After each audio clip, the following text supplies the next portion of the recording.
What's going on, people? Major players in the building. It's your boy Grease, and I'm here today to talk about Laufey's combat. We've all seen the trailer by now, so we will discuss what Santa Monica has shown and break down the information that's been shared by them. So let's get in. Okay, so God of War Laufey is not just Kratos, but with Faye. The combat seems built around speed, control, precision, magic, and momentum. The players will harness Faye's speed, control, and relentlessness to overwhelm enemies with deadly precision. That already tells us that the game is pushing Faye as a more, agile, technical fighter rather than a slow, tank-like powerhouse like her husband. How Laufey's combat pretty much will differ from Kratos. As I've said, Kratos, he's straight up more heavy, direct, and brutal. His combat is more about impact, weight, stagger, shields, grabs, the rage meter, and overpowering his enemies. Whereas Faye, or Laufey, appears much faster and more acrobatic. This gameplay that was shown is basically described as having much more of an acrobatic action, with magic mixed in, rather than Kratos with the heavy violence. Obviously, her gameplay, you already know it's going to be filled with more dodging, launching fast attacks, chaining magic into melee, keeping pressure on enemies, using movement as part of her offense, obviously double jumps. This could make her feel more like a mix of modern Norse God of War and the fast Greek era God of War games. Now, in terms of weapons, Laufey is strongly associated with the Leviathan axe. This is the main weapon that Kratos uses in both the Norse sagas. It actually belonged to Faye before she died. In the Norse saga, the axe was part of her legacy. This is important because, if we do see Faye use the axe, she's not going to use it like Kratos. Kratos uses it like a heavy bludgeon weapon, whereas Laufey, she will definitely use it with more speed, more flow. There will definitely be more technical precision.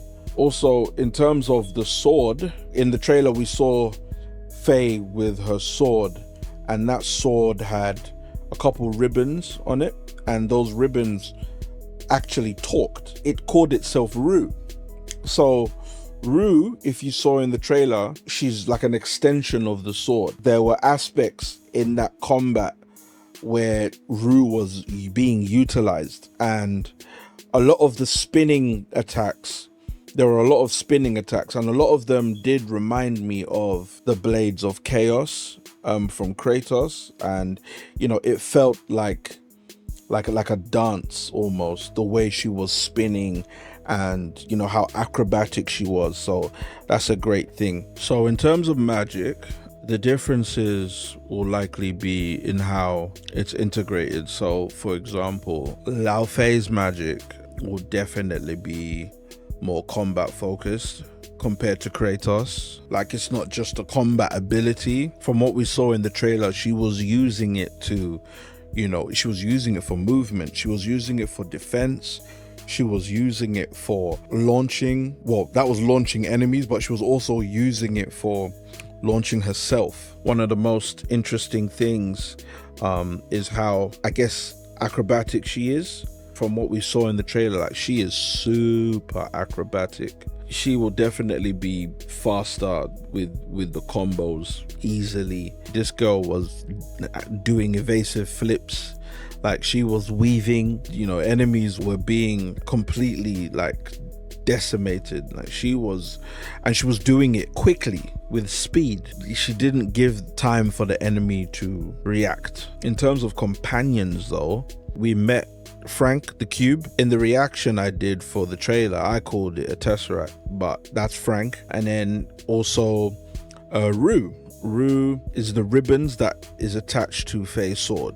This suggests that the game will somewhat keep the God of War companion system, because in God of War 2018 and Ragnarok, Atreus was not just a story support, he was part of the combat. In fact, you got to play as him in some segments. His mother, Laufey, from what we saw in the trailer, definitely for defensive saves, they used the cube. The cube was definitely active, like he was attacking enemies. Rue, the ribbons, she was used as a sort of pull for the enemies. In terms of where it looks like it's set, apparently it's set in the Everywhen. This place is supposedly an afterlife for gods, where, you know, deities and creatures from different mythologies fight over power, instead of mostly being like, you know, the elves, the raiders,